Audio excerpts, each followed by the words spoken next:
Thanks for tuning in to day 3 of the Senior Bowl from Mobile, Alabama. And it's day 2 of practice. That means we are going down to Mobile to speak to our senior scout, Dave Syvertsen, who had an opportunity to see the boys in play once more. How's it going, Dave? Great. Little sunburn on one half of my face, but not the other. So I'm going to have to find a way to get to the other side of the stadium tomorrow so I don't look like a half a tomato when I get home tomorrow night. But other than that, another great day in Mobile. It was a really fun day.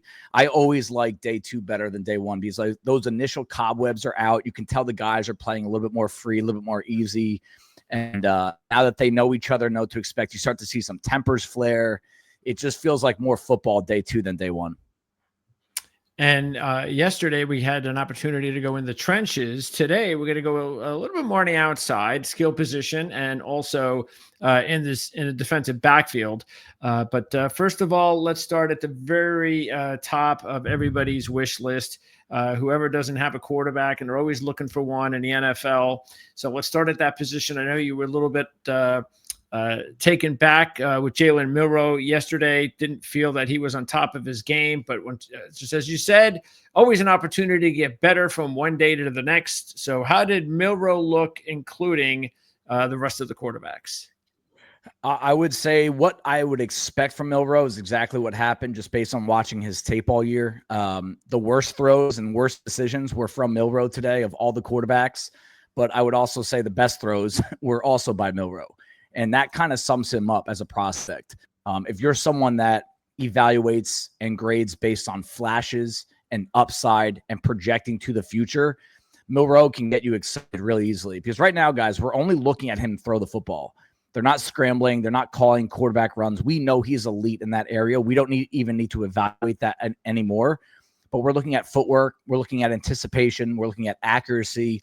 And he bounced a few balls. He airmailed a few that weren't even close. I mean, we're talking, free throws that he's not even hitting the rim on, for the basketball analogy. And then a few plays later, throwing an absolute dime 50 yards down the field, hitting a guy in stride. And that is kind of what we've seen Milroe for the past 2 years, really, as a starter at Alabama. And my biggest gripe with him, and I kind of sat in the end zone today so I can really get that, that quarterback view, not just from the sideline. I think it's a better area to evaluate quarterbacks from. And he's following guys across the entire field. I mean, these receivers are starting on the right side. He's staring them down off the line, staring them down as they cross the middle, and then he's throwing the ball as they approach the left side of the formation. And defenders are eating that up. So he threw an interception today to the Notre Dame linebacker, and it was all just because he just locks onto his target, and he just waits too long. That was the biggest gripe I had with him multiple times, is that he just gets the ball out a hair too late. And that might be he's looking at the scheme, the offense, the receivers. But when I couple that with what I watch on tape, that's my biggest concern with him, because that will not work in the NFL. All right, let's talk about a couple other guys. Jackson Dart. I know when we have our Monday morning calls for Ourlads, our business call every week, Jackson Dart's name has come up quite a bit with John Cooper and some of his connections. So the big thing with Dart is, and there's a lot to like. I mean, he seems to throw a really nice deep ball. I mean, he seems to be able to throw on the run and all that kind of good stuff. And his numbers, have jumped up considerably over the last couple of seasons. But a lot of people are also wondering about, well, it's Lane Kiffin. It's a Lane Kiffin system, and it's quarterback friendly. But now he's away from Lane Kiffin. So how's he looking?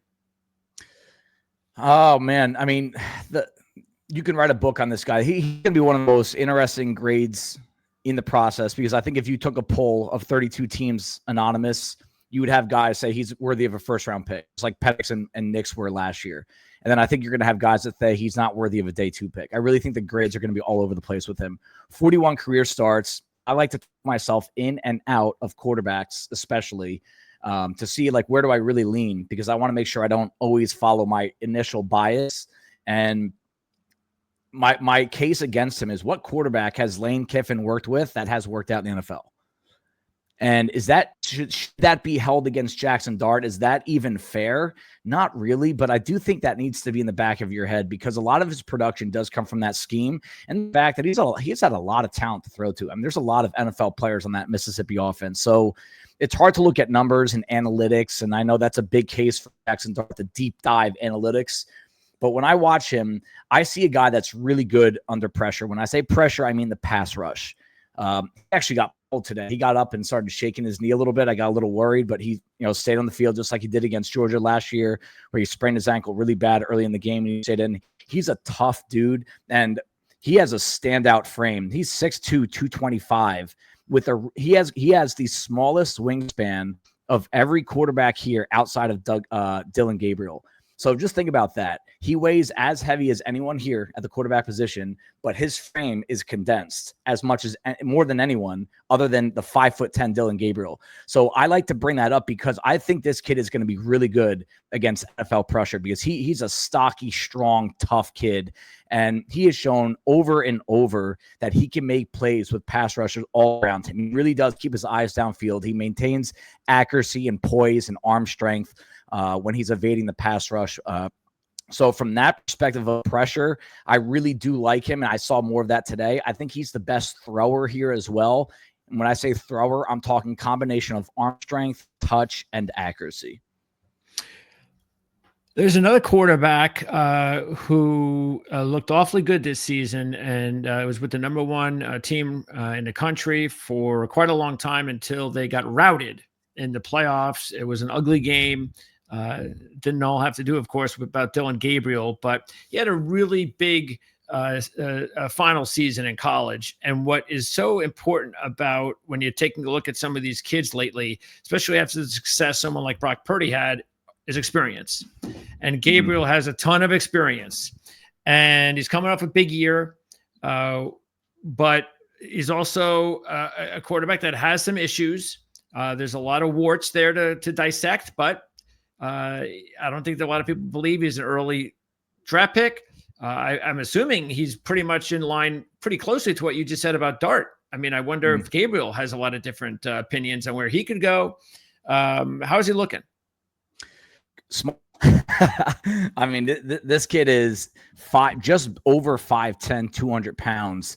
I mean, he does not, and I don't talk bad about him. He looks like a high school quarterback out there. I mean, he just looks like he's a little kid compared to everyone else. But you know what? We've seen that trend start to break a little bit. It started with Kyler Murray and then Bryce Young. Dillon Gabriel can play quarterback in the NFL. There's no question in my mind. At the very least, he's going to back up. And if you told me to take all those components out of it, the size, he is the cleanest quarterback here. When you're talking about footwork, line up his hips, staying balanced throughout his progressions, and getting lined up correctly before he throws the ball. That's a big issue with the top two quarterbacks in that class, Cam Ward and Shedeur Sanders, that they just want to launch the ball whenever they're ready to go. They don't want to line themselves up, and that can create issues. Gabriel is like almost robotic. And you can even see after he throws the football, he's constantly practicing and repracticing his work mechanics, his hip movement. So I like that component to him. But when things start to break down, when the pocket gets crowded, guys push towards his feet and the pocket's closing in from either side, he gets lost. It's just, he can't see anything. He can't see over anyone. So he's got to scramble. Good athlete, not a great athlete. So to me, Dillon Gabriel is going to always look good in 7-on-7 football. But in real football games, I would be concerned about him being able to maneuver amongst NFL pressure and size and power and speed and all that. So I like him, but I like him the way I like Chase Daniel coming out of college. Like, I would like that guy to be the one holding the clipboard. And if we need to put him in, our offense won't fall apart. But to me, that means I'm going to project you to be a backup only at the next level. Yeah, I mean, look, who knows what would have become of Brock Purdy's career had he not been drafted by the San Francisco 49ers. So Very true. Like we're going to say with a lot of these kids, a lot of their luck is going to depend, good or bad, on where they get drafted. And Gabriel, especially when you're someone like Dillon Gabriel, who has those height issues and some other deficiencies in his game. But if he lands with the right organization, again, a quarterback-friendly type offense like the Niners, then maybe he can start in the NFL and be productive. moving on to running back, let's start with LaQuint Allen from Syracuse. Allen, not a household name, but somebody that has over a couple thousand yards in the last couple of years. So I believe he's got about 2085 in his last 2 years with Syracuse. But what really sticks out about LaQuint Allen, about his overall game, and I'm not sure if you've already seen that here, is what he's been able to do in the passing game. Very productive in the passing game. Yep. I mean, that's his game. That's where I think a lot of people said, hey, God's going to make his money as a receiver. He led the nation in with 64 catches from running backs this year. And that's not a one-year wonder either. He had 60 last year as well. He got just right under 60, 121 catches over the last 2 years. 6 foot 207. He's got huge hands.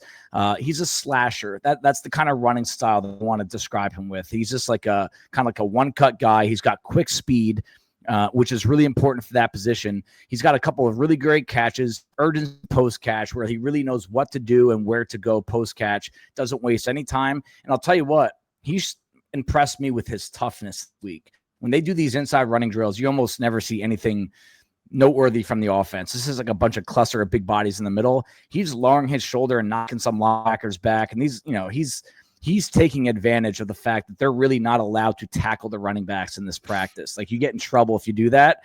And it's almost like he's kind of feeding off that a little bit. And he's the one delivering blows to the defense. And that's not even his game. His game is as a receiver. So I think there's more to this kid than a lot of people know.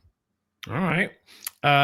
Trevor Etienne, we know the Etienne name, of course, with Clemson and Jacksonville. So Trevor hasn't really, even though he played for Georgia this past year, it wasn't like he had a big year. It wasn't a 1,000-yard rusher. Matter of fact, his average per rush was down this year from his first year. But then again, Georgia's offense was down completely across the board. Just about every player had that type of issue. The thing that I'm concerned with Etienne is he had the DUI earlier in the year. And I also heard that he didn't talk he didn't give any glowing remarks about his time in Florida, which I don't think is a good thing to say. I'm sure if you had an agent talking to you at that point, you'd probably tell him not to, if you don't have, the whole deal. If you don't have something nice to say, don't say it. So I would think that they're going to have a really close eye on this kid, especially during, times where they're going to be able to sit down with him and kind of what kind of a kid he is. I know you haven't had the opportunity to do that yet, but what have you seen on the field? I mean, he prototyped the running back build. He's 5'8", 202, but his other measurements, I mean, he is probably one of the thickest dudes here. He has the running back body. I mean, for those that get into the measurements, he's 5'8", which is short, 202, 29 and 2/8 arm, 69 4/8 wingspan. For those that don't know measurements, that is almost off the chart small when you're talking about but he's 202 pounds. And he runs like that. He's a tough physical dude to get to, and he's hard to get to the ground because he runs very, very low, but he's got incredible strength and contact balance. And I remember watching him as a true freshman and sophomore at Florida. And that, yes, of course, that name is fresh in your head because of his brother and the success that he's had in Jacksonville when he's healthy. And wow, this kid could be even better. But Etienne, he is a really underrated pass catcher. I don't know if many people know this. He's been targeted 63 times over his college career. He's caught 62 of them. There's been one incomplete pass, and it was a drop against Kentucky this past year. He did. Yes, the trouble he's gonna have to answer for, the DUI, some of the immaturity to the media he's gonna have to answer for. But I'll tell you what, he's got a lot of splash plays over his 3-year career. Like, if you put just a highlight reel together of what he did over the 3 years, there's something to him. And I don't think we've seen the best of him. And in a jam-packed running back class, I don't think there's any shot you see day 2. So that means someone's going to get a really solid potential value in Trevor Etienne on day 3 in the NFL draft. Yeah, it's amazing how many, again, we've talked about this a bunch of times. This is such a really deep class of running backs that you're going to get some really interesting players later on in the draft in day 3. And it's always the position anyway that you find these really nice hidden gems later in the draft. And this is definitely going to be that year for running backs for sure. Devin Neal, let's talk about him because I'm really high on this kid as a nice little because I kind of call him a sleeper myself. He doesn't have that big name. He doesn't have come to big school. Yes, they've had some success at Kansas, obviously, the last few years, ever since he's been there, actually. But still, it's Kansas. I think he's led the team in rushing all 4 years. And he's a tough back, but he's also got shifty ability. So I think he's got a little bit of everything, which is really what you like. Again, tough, ability to get those extra yards. He can make you miss. There's a lot to like about Devin Neal. Devin Neal leaves Kansas as the all-time rusher by 500 yards. Number 2, number 3, number 4 all carried the ball more than him. I mean, think about that. I mean, he absolutely ran away with the rushing record at Kansas, despite getting less carries than everyone that was near him.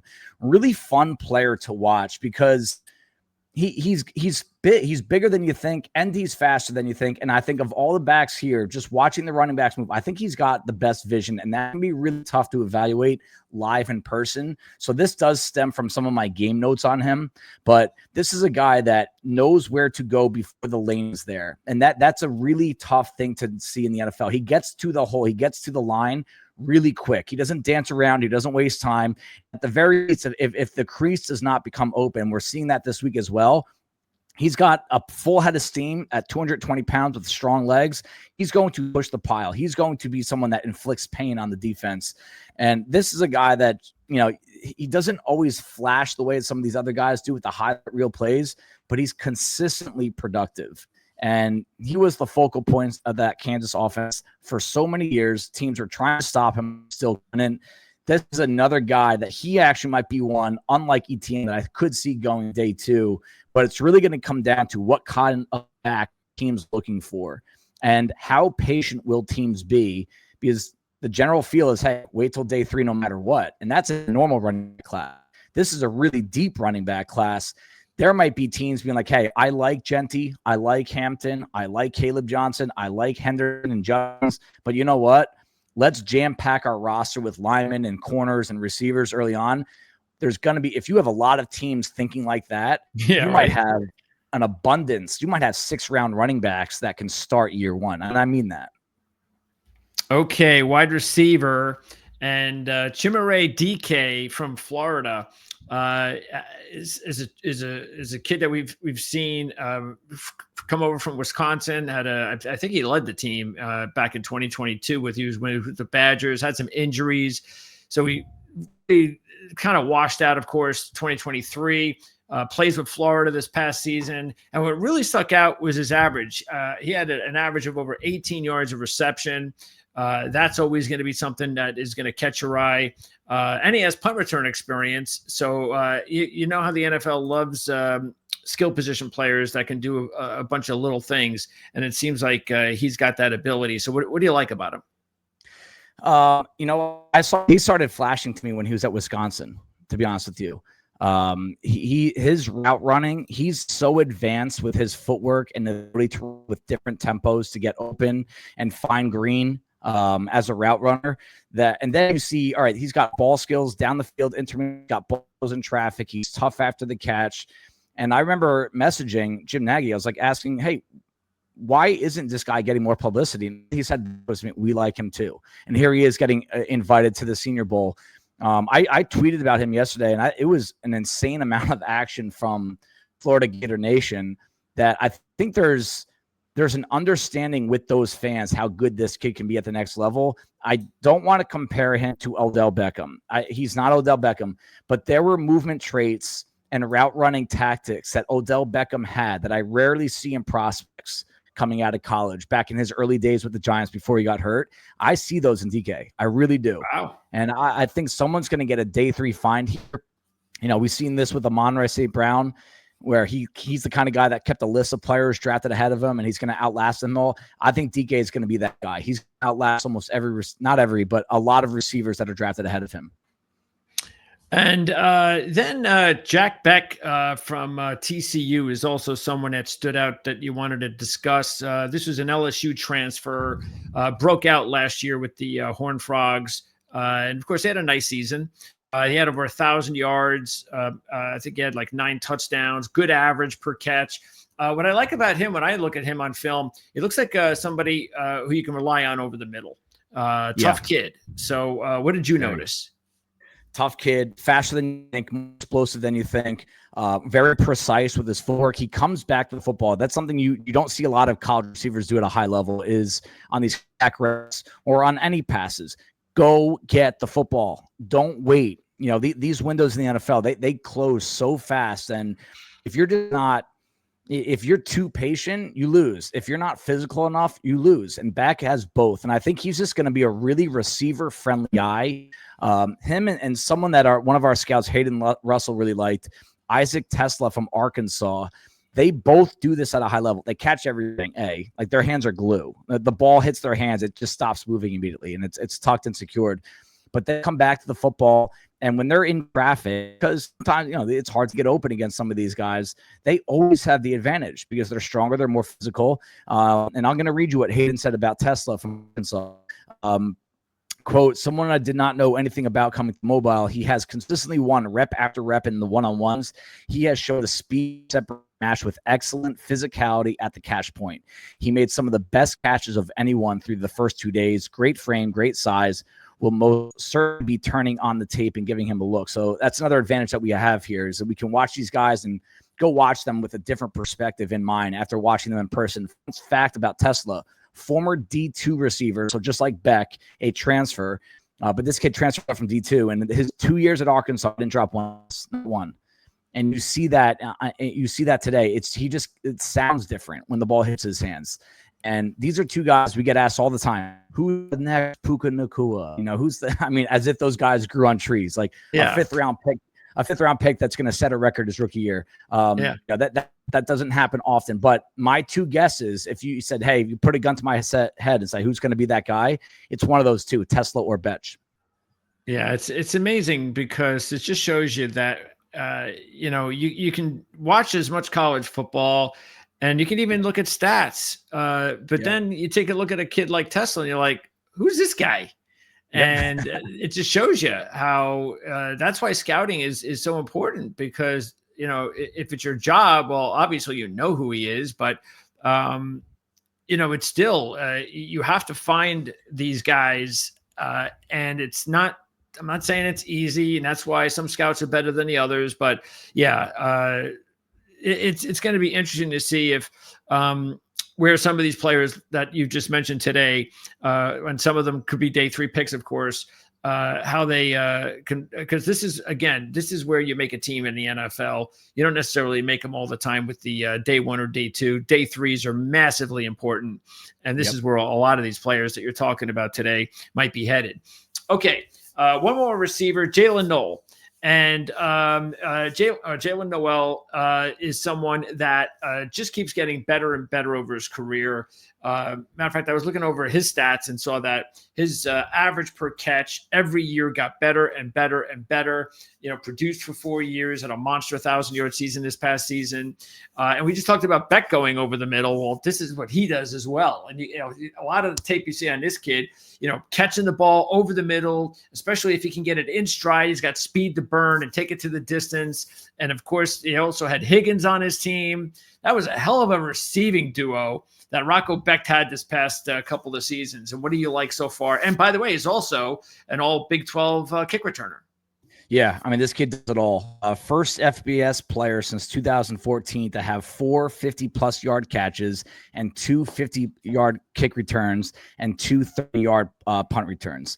2 30-plus yard punt returns. Another way of saying, if that was hard to follow, is that this kid is going to wear a lot of hats for whatever team he gets drafted to. He's going to be a weapon for your offense. He's going to be a weapon in their kick return game, and it's going to be a weapon in the punt return game. And because he can check all those boxes, I'm telling you this right now, this kid's going to get drafted and higher than people think. He's also a track stud from high school. He was an all-conference sprinter and jumper, and you see that when he gets off the line as a route runner. He is at his top speed in an instant. And then the icing on the cake there is he's got the know-how. he can read a corner, a safety, and know exactly how they're going to react to his first two steps, and he sets them up. It's almost like he plays games with these guys. And I saw that in Roman Wilson last year. We didn't really get to see him much in Pittsburgh this year for a few different reasons, but that's what I saw him in last year. Not the biggest guy, measured in a little bit smaller than I thought, but he's a very strong, tough dude that can play at a really high rate of speed, and another guy that just catches everything.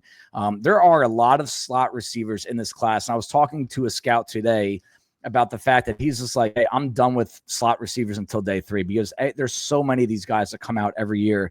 In this game alone, you have Restrepo, you have Tez Johnson, you have Noel, you have Pritchett.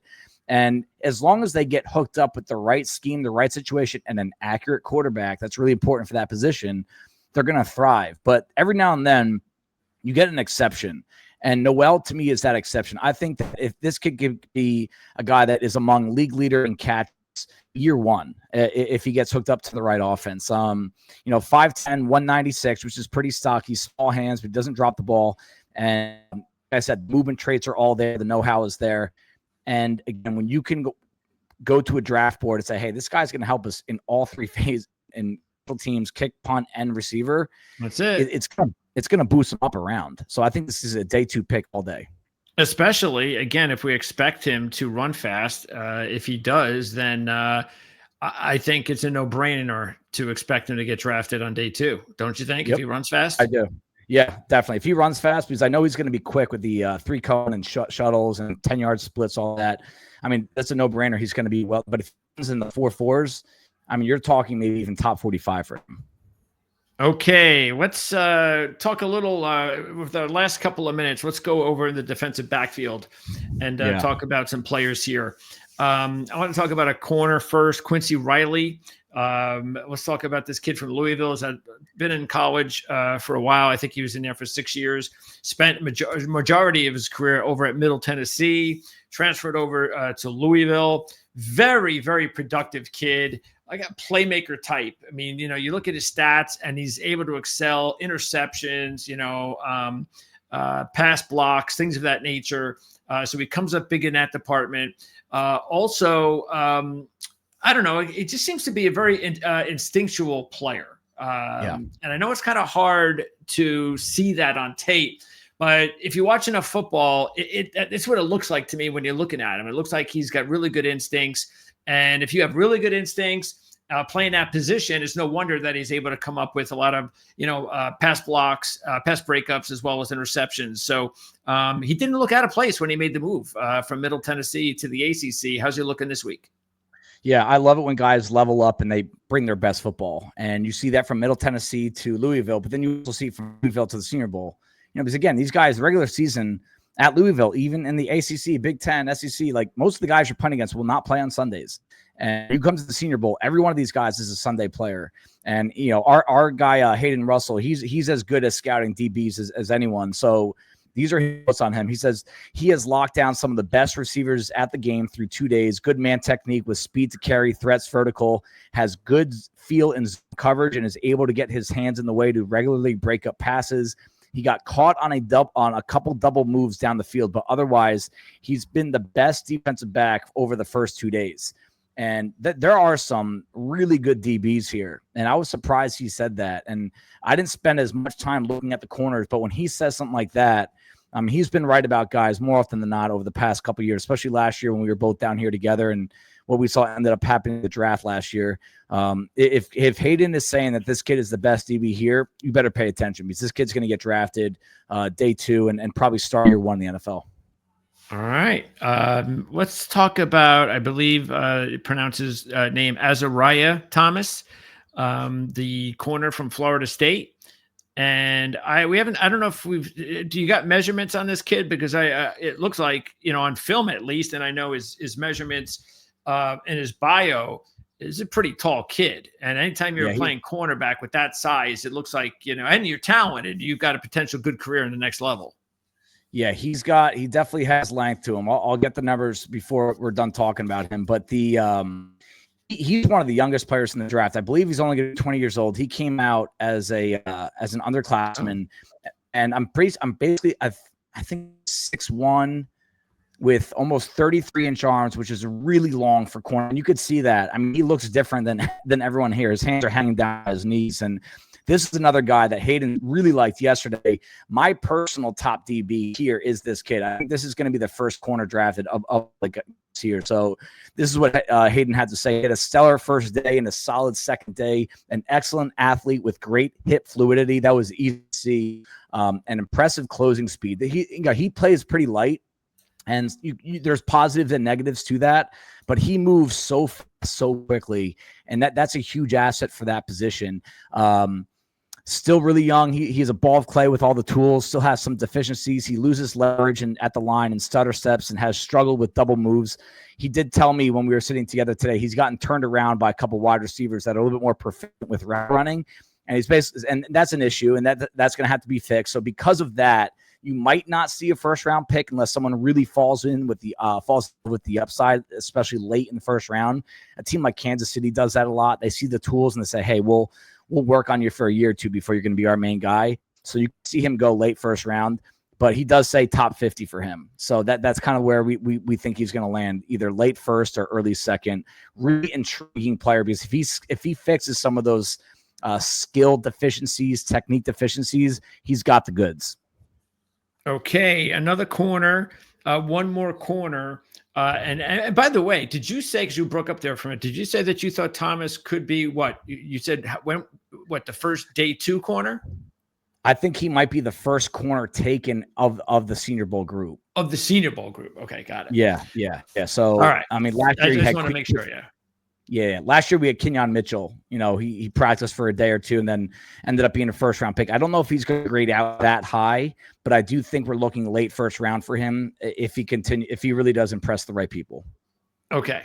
And by the way, he was 6'2" on his bio, so he's 6'1", but more importantly, like you said, is the fact that he's got those 33-inch arms. Yeah. So you can be 6'1". As long as you got those 33-inch arms, that's okay. Yeah.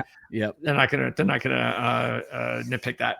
Okay, Maxwell Hairston, Kentucky, and another guy that is got good size. Of course, he played in the SEC, so very important. Seems to be one of these players that, even though he's only a junior, he seems to have a lot of pro readiness in his game. I know he had the injury, and as again.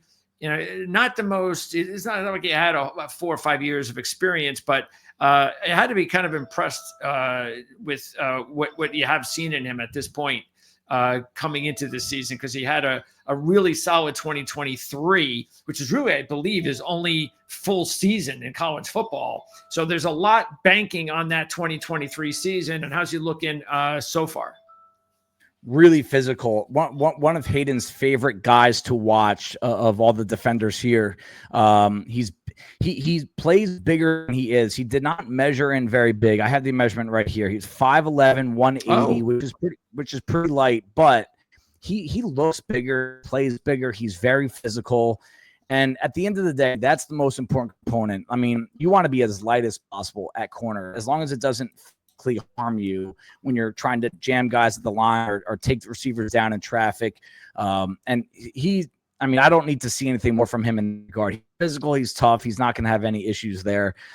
He glides downfield, according to Hayden, with excellent bail technique. He's very aggressive at the line, some thing at the top of routes in man coverage that he needs to fix. But overall, he's been a very strong performer here at Mobile. And this was a guy that I thought would be a first-round pick if you had asked me last August. So there's another corner here that you really have something to work with if you get him day 2. And again, this is why it's so important. You can say what you want about when you're looking at bios and what their actual size is, as well as speed. We know how important that is. But sometimes you only believe that you're going to be 1 inch off of your bio, but looks like he was 2 inches off of his bio, but that's okay. As long as he plays good football, that's all that matters. Okay. And then we have one more, and that's safety, Billy Bowman from Oklahoma. And again, bio-wise, doesn't look like he's a very big kid. I don't think I need the measurements to see that. You can see that while he plays. But, man, this kid is like a little playmaker. I mean, makes a lot of plays. And even though he's not very big, he looks like he's very quick. Looks like he could tackle well. And that's what you're looking for in a safety. He's, nice little playmaker back there. He had that big 100-yard interception return against BYU in 2023 that changed the complexion of that game late. I know BYU wasn't the same team that they were in 2023, but that's not the point. So what do you like so far this week about Billy Bowman? Absolute stud as a playmaker. He's one of the fastest players here. And I don't want to talk about time speed. I don't know what his time speed is going to be, but when you're just watching him fly around the field, his anticipation, his closing speed, his range and deep coverage, he is one of the quickest guys here. There's a few guys that don't like him. I don't want to mention names just to not get anyone in trouble, but he's not big, but he's not crazy small. He's 5'10", 198. He's right around 200 pounds. He's Antoine Winfield type size, maybe a little leaner, but maybe he could grow into that a little bit. But the biggest issue with him, if you're going to project him to a single high safety role, is he's a really bad tackler. He's physical. Oh. So don't mistake bad tackling for soft. He's not soft at all. He's one of the toughest pound for pound guys here. But he misses a ton of tackles. He just he's a lunger. He dives. He puts his head on the ground. He doesn't really keep his eyes up. And he's got really short arms. He can't really wrap up. So he's kind of like an all or nothing type. So that's something that could be fixed in time. Hayden loves him at nickel.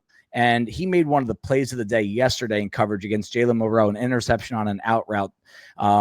Where there were very few guys that could have made the play that did. And he played a lot of nickel today, and that might be where some teams want to project him at the next level because he has that shifty quickness, anticipating playmaking ability. But to put him on the back end to be your last line of defense that can't tackle well, some guys are just not going to fly with that. So his grades will probably be all over, but I also think what will be all over the place was where guys project him in the secondary. But no matter what, I mean, Greg, there's going to be guys that think he's a first-round pick. I'm telling you right now. He's really he's a play. Yeah, because that can definitely. Well, and also it depends, I guess, what he runs. I know he's quick, but he ain't getting into the first round if he ain't running fast. You're right. Yeah, he'll have to run. Find out about that. Yeah. So we'll see whether he could do that or not. Okay, so that is what we have for you here on day 3, day 2 of practice. We have one more day of practice with Dave. Dave, you're going to be there for what, half the day tomorrow? Yeah, half the day tomorrow. And then you and I will probably have to connect tomorrow on what we're going to try to do. We might have to wait till Friday for a recap, which is okay. If we want to do a Friday recap of Thursday's practice and the week overall, maybe a preview for the game, but I am going to be in the air tomorrow afternoon at this time. I got to get on 2 different flights to get home because where I live, you don't get direct flights from where I live down to Mobile. So, I'll be at the first practice tomorrow. That's the team I really want to watch again anyway. I kind of have a good feel of the second team to practice. So I'm looking forward to that, seeing one more day of progress. Watch one-on-ones with the O-line, D-line again. Get a few more looks at the running backs and receivers from that first squad. And then I'll be out of there. We haven't talked linebackers yet. Yeah, definitely. I have some thoughts on linebackers. I wrote some down today, and I'll put some extra attention on them tomorrow. Okay, that sounds really good, Dave. Appreciate it. And again, you can check out the links in the description of this video. We have a whole bunch of stuff going on here on the channel. Definitely related to scouting, no question about it, including, of course, our mock draft that we did last week. We'll be doing a bunch of those, so stay tuned for that. And we have a whole schedule that we're putting together for these mock drafts. So if you're a mock draft guy, I don't know, after we put those for that first mock draft, we had an awful lot of comments. So we're going to go over some of those comments, by the way, on our next mock draft show. But yeah, Bring it. More opinions, the better. That's exactly what we're looking for, because this gives us an opportunity to tell our side of the story. Because you've got a lot to say, obviously, on certain players, and it's very difficult to say it when you have a time crunch. But we're going to be Dave and I will be doing mock drafts as well, where we're not going to have as much of a time crunch. And that'll give us a little bit more time to express some more in-depth opinions. But anyway, check us out. Make sure to subscribe to the channel, because that's how you're going to make sure that you never miss one of these videos. And also check out Dave on Twitter, on his X account, because you're going to be talking a lot through what you're seeing down there on X, aren't you, Dave? Absolutely. It'll be every day, full speed ahead, pedal to the metal until even 2 weeks after the draft. So we got a lot of content coming. This is what we work for all summer, all fall, all winter. And it's just the beginning. So we'll catch you again sometime in the next 24 to 36 hours for a recap of Thursday. and also, like you said, maybe a preview of the game. And then after the game, after the weekend, we're going to put together, of course, an opportunity to talk to Dave and get a full recap on everything that took place, pro and con, because we did a lot of pro today, but we're going to do some con as well a little bit later on when we wrap things up at the Senior Bowl. But that's going to do it here for day 3 practice. Day 2, Dave Syvertsen, Greg DePalma, Ourlads. We'll see you next time.